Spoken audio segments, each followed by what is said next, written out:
Assalamualaikum warahmatullahi wabarakatuh. Kembali lagi di channel YouTube Les Privat Kendari bersama saya Laude Yusran. Kali ini kita akan membahas atau menganalisis persamaan getaran harmonik sederhana pada pegas.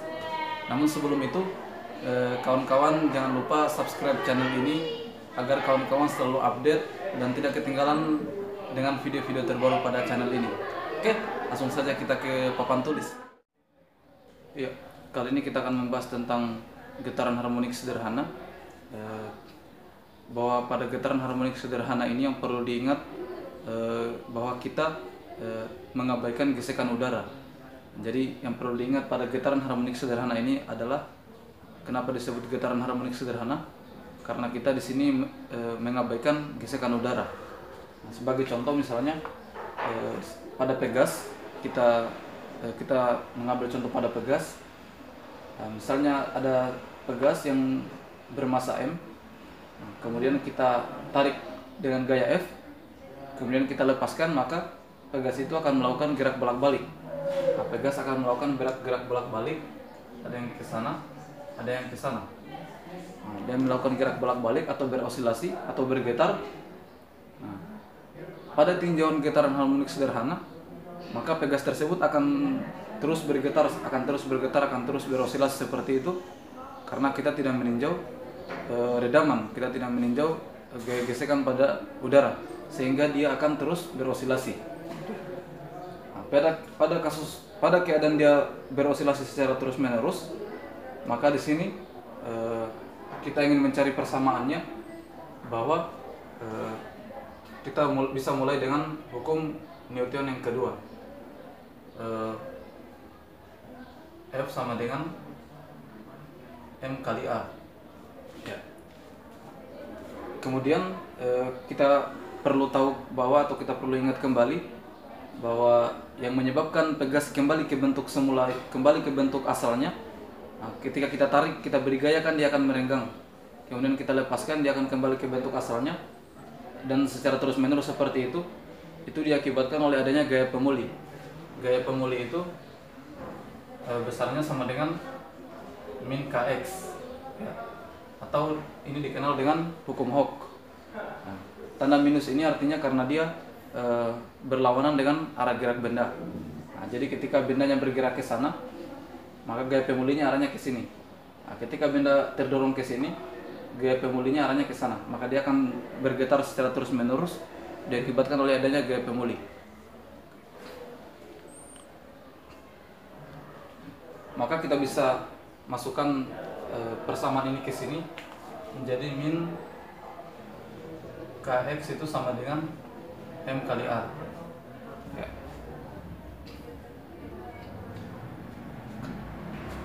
Kemudian ini kita bisa ubah menjadi M kali A tambah, kita pindah ruas, kx sama dengan 0. Ini bisa kita rubah menjadi M, percepatan itu adalah turunan kedua dari posisi terhadap waktu, tambah kx sama dengan 0. Nah, kalau kedua ruas kita bagi M, kalau kedua ruas kita bagi M, di sini kita bagi M, kemudian di sini juga kita bagi M, maka persamaan ini menjadi, kita bagi M, ini juga kita bagi M, maka persamaan ini menjadi d kuadrat x per dt kuadrat tambah k per m x sama dengan 0, ya kan? Karena m yang ini saling menghabiskan, kemudian kx per m, 0 bagi m sama dengan 0, seperti itu. Jadi kita sudah punya sebuah persamaan d kuadrat x per dt kuadrat tambah k per m x sama dengan 0. Kemudian persamaan ini kita bisa rubah menjadi bentuk persamaan diferensial orde 2 yang kita bisa rubah menjadi d kuadrat x per dt kuadrat tambah omega kuadrat x sama dengan 0, ya kan? Persamaan diferensial orde 2 yang pada video sebelumnya saya telah jelaskan, dengan omega itu sama dengan omega kuadrat sama dengan K per M. Ya, seperti itu. Ya, P kuadrat sama dengan A per M. Ya. Oke, saya hapus dulu yang ini.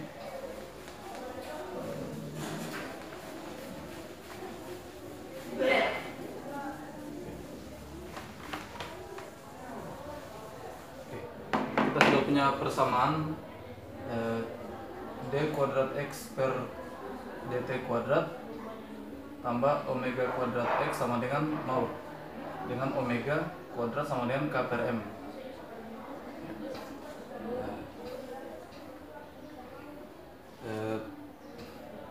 Cara lain untuk mencari persamaan ini bisa kita gunakan pendekatan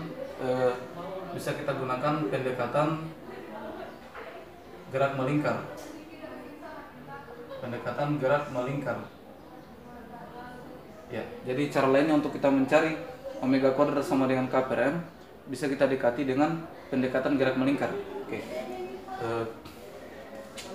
Kalau kita meninjau gerakan pada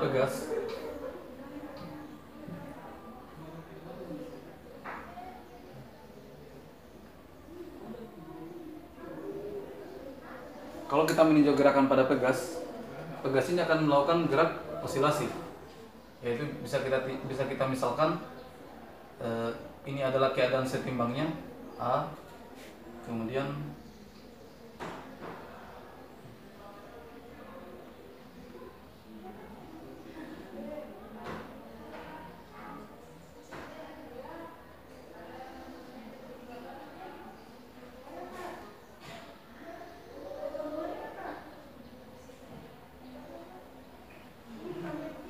seperti ini ya. Ketika benda bergerak osilasi atau melakukan getaran harmonik sederhana, benda akan mendapati posisi A, B, dan C. Misalnya dia melakukan gerak osilasi, maka awalnya dia ketika kita beri gaya, ketika dia berosilasi, dia menuju titik B, kemudian dia kembali lagi ke titik A, kemudian dia menuju ke titik C. Seperti itu ya. Menuju C, kemudian kembali ke titik A, kemudian balik lagi ke titik B, kembali ke titik A, kembali lagi ke titik C, sampai seterusnya seperti itu. Jadi saya ulangi, pergerakan pegas ini adalah masanya atau bendanya itu dari titik A ke titik B, kemudian balik lagi ke titik A, kemudian ke titik C, balik lagi ke titik A, kemudian ke titik B, seterusnya seperti itu. Itu adalah pergerakan bandul. Maka kita bisa dekati dengan gerak melingkar. Di sini dia punya kemiripan dengan gerak melingkar. Misalnya kita misalkan seperti ini.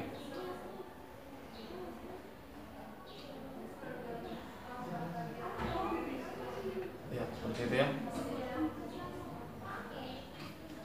Atau saya perbesar dulu.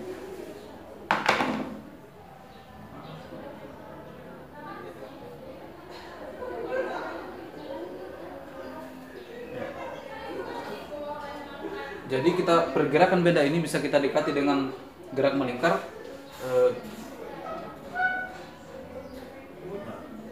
Di sini kita misalkan dia posisi A. Ini pergerakan bendanya bisa kita dekati. Pergerakan benda yang berosilasi tadi bisa kita dekati dengan gerak melingkar. Nah, misalnya ini titik awalnya adalah A di sini, kemudian ke titik B, kemudian kembali lagi ke A. Iya, dari A ke B, kembali lagi ke A, kemudian ke C, dan kembali lagi ke titik A. Nah, jadi bisa kita dekati seperti ini. Nah, jadi benda ketika berada di titik A, dia di sini, kemudian dia bergeser ke B, dia ke sini. Ketika benda ke titik A, kemudian bergeser ke titik B, maka benda tersebut kalau kita dekati dengan gerak melingkar, dia dari A ke B sampai di sini. Nah, kemudian ketika dia kembali lagi ke A, kembali ke titik A, nah dia kembali ke titik A ke sini, dan dia menuju ke posisi C, ke titik C, maka benda dari A ke C. Nah, kemudian kembali lagi ke A dan dia kembali lagi ke A seperti itu. Jadi pergerakannya tadi bisa kita dekati dengan pola gerak melingkar seperti itu. Ya. Maka kita asumsikan jadi pergerakan benda yang berosilasi tadi itu ternyata bisa kita dekati dengan gerak melingkar seperti ini. A kembali A ke B, B ke A, kemudian kembali ke C dan ke A lagi. Jadi satu kali benda berosilasi, misalnya dari A satu kali berosilasi kan dia kembali ke titik A, misalnya satu kali bergetar dari benda bergetar dari A ke B, bergerak dari A ke B, kemudian balik lagi ke A, kemudian ke C, dan balik lagi ke A, itu namanya satu kali osilasi. Nah, kalau pada gerak melingkar berarti dari A ke B, B ke A, kemudian A ke C, kembali lagi ke A, itu adalah satu putaran penuh atau satu kali melingkar. Maka kita bisa misalkan tadi kita dekati dengan gerak melingkar. Maka benda yang berosilasi tadi, maka itu gerakannya sama dengan pegas yang berosilasi seperti ini. Itu gerakannya sama dengan benda yang pegas yang melingkar seperti ini ya, yang melingkar seperti ini. Jadi dia gerakannya sama dengan gerak melingkar. Oke. Sehingga bisa kita dekati dengan persamaan gerak melingkar, yaitu gaya sentripetal. Kita tahu bahwa pada gerak melingkar itu memiliki gaya sentripetal, yaitu gaya yang mendorong benda menuju ke pusat lingkaran. Sentripetal sama dengan massa kali percepatan sentripetal. Oke. Di sini gaya sentripetalnya berarti yang ini kan mungkin gerak melingkar. Gaya sentripetalnya yang ini, yaitu gaya pemulinya. Gaya pemulinya itu adalah Kx sama dengan M percepatan sentripetal. Oke. Kenapa di sini tidak pakai min Kx? Karena kita menggunakan min Kx ketika kita asumsikan benda bergerak vertikal, bergerak horizontal. Maka itu min Kx karena dia melawan gerak benda. Nah, tetapi karena ini kita sudah asumsikan gerak melingkar, maka dia tidak melawan gerak benda. Maka dia tetap Kx kayak pemulinya. Maka kita bisa tuliskan Kx sama dengan M. Kita tahu rumusnya percepatan sentripetal itu adalah omega kuadrat. Omega kuadrat harusnya adalah R jari-jari, tapi karena ini kita pada pegas, sehingga ini bukan jari-jari tetapi pertambahan panjang pegas. Oke. Maka ini bisa saling menghilangkan. Omega kuadrat sama dengan K per M. Seperti itu ya. Ini tadi bisa kita dekati dengan gerak melingkar. Oke. Saya lanjutkan.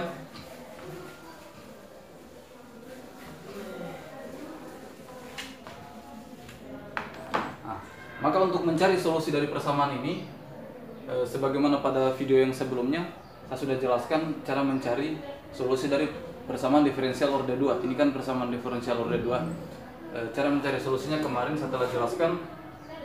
Hasilnya itu adalah solusinya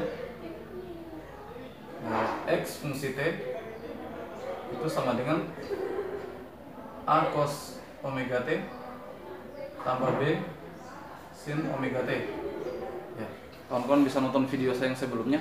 Saya telah menjelaskan cara mencari solusi dari persamaan diferensial orde 2. A cos omega T tambah B sin omega T. Di sini ada beberapa persamaan yang kita bisa dapat. Misalnya dari persamaan ini tadi. Jadi pada pegas yang berosilasi, di situ kita bisa temukan persamaan periodenya. Kita tahu rumusnya kecepatan sudut adalah 2pi per T. Omega sama dengan 2pi per T. Oke.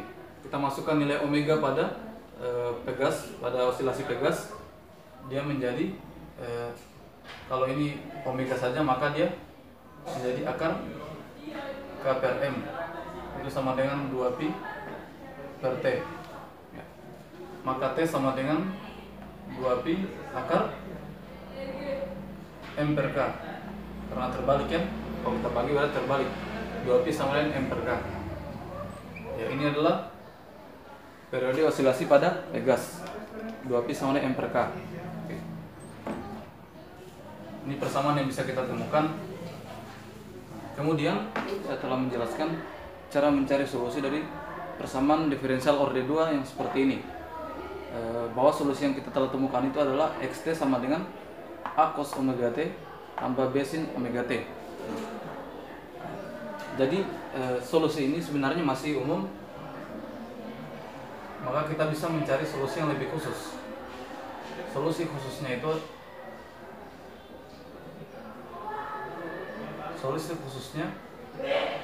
itu bisa menjadi x fungsi t sama dengan a cos omega t kurang gamma, di mana gamma ini adalah beda fase.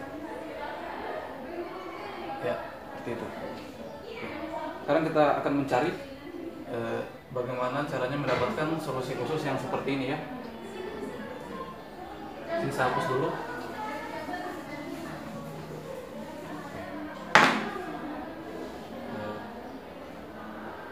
X fungsi t sama dengan a cos omega t tambah b sin omega t.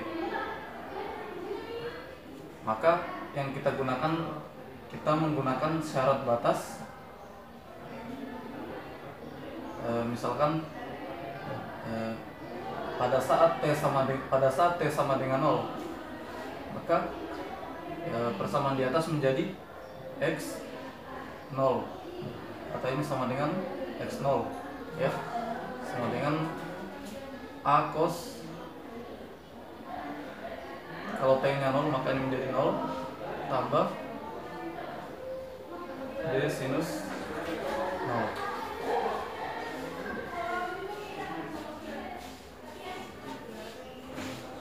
Maka ini bisa kita tuliskan x 0 sama dengan a cos 0 itu adalah 1, tinggal a tambah sin 0 adalah 0. Maka kita bisa tuliskan a di sini sama dengan x 0. Ya.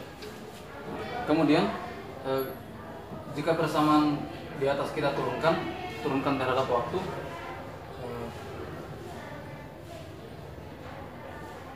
maka x dot t, karena kita tahu turunan daripada posisi itu adalah kecepatan, atau bisa kita tuliskan x dot itu sama dengan v kecepatan ya, v dalam kurung t itu sama dengan turunannya persamaan ini menjadi turunannya cos min sin min omega a sinus omega t tambah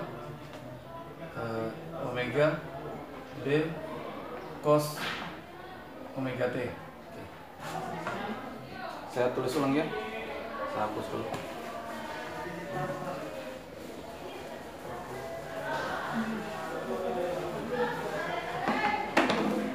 Kita sudah dapatkan persamaan bahwa x0 itu sama dengan a.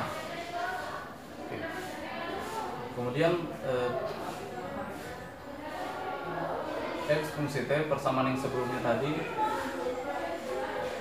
a cos omega t tambah b sin omega t, kalau kita turunkan menjadi turunan satu kalinya posisi adalah kecepatan, ini menjadi min omega a sinus omega t tambah omega b cos omega t. Dari mana seperti ini? Ini bisa kita gunakan turunan parsial yang teman-teman do t ini sama dengan do y per do u tambah do u per do t. Jadi kalau kita punya persamaan di sini, misalnya y sama dengan a cos omega t, maka kita misalkan u sama dengan omega t.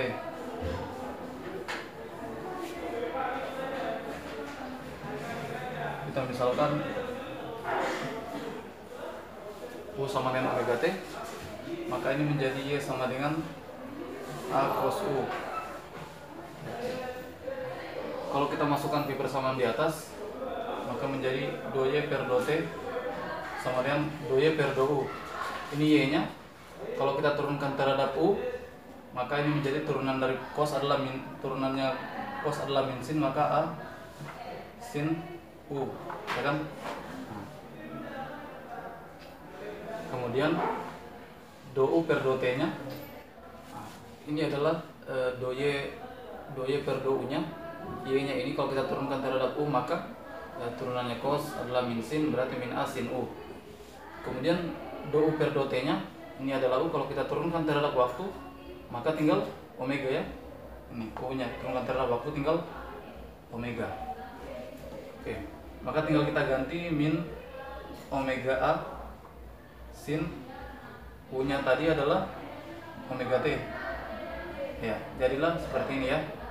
Jadi seperti ini kan, min omega A sin omega T.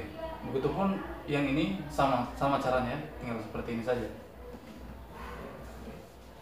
Terus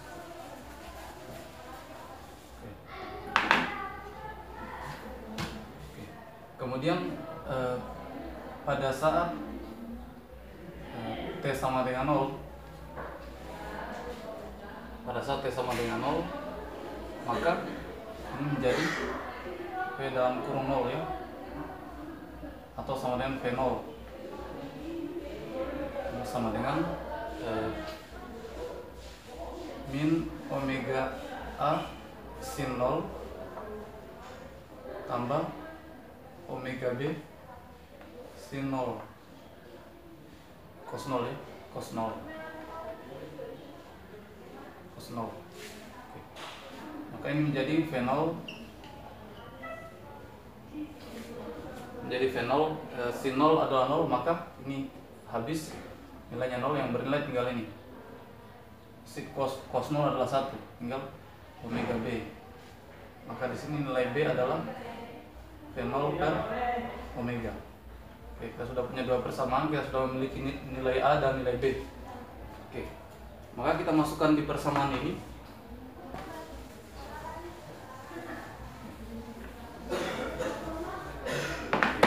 Kita masukkan di persamaan ini menjadi X fungsi T sama dengan A itu adalah cos X0 cos omega T tambah B itu adalah V0 per omega sin omega T.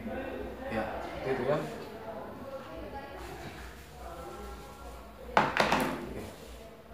Kemudian kita masih ingat ada aturan trigonometri yang menjelaskan bahwa jika A cos, misalnya A cos X tambah B sin X, ya, itu sama dengan C cos X kurang gamma, ya. Ada fungsi trigonometri seperti ini, ya. Oke. Trigonometri seperti itu. Maka tinggal kita ganti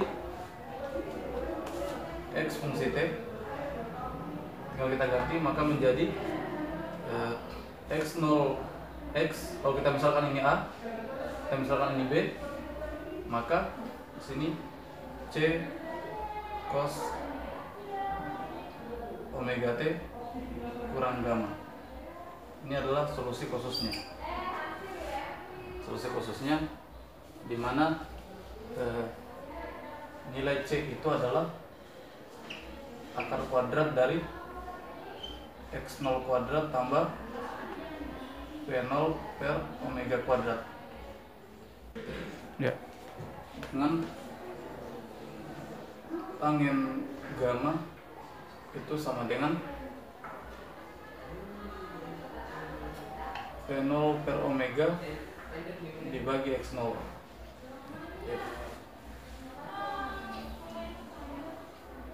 Oke, mungkin cukup sekian yang saya dapat jelaskan. Mohon maaf kalau terlalu berbelit-belit, ya. Saja. Assalamualaikum warahmatullahi wabarakatuh.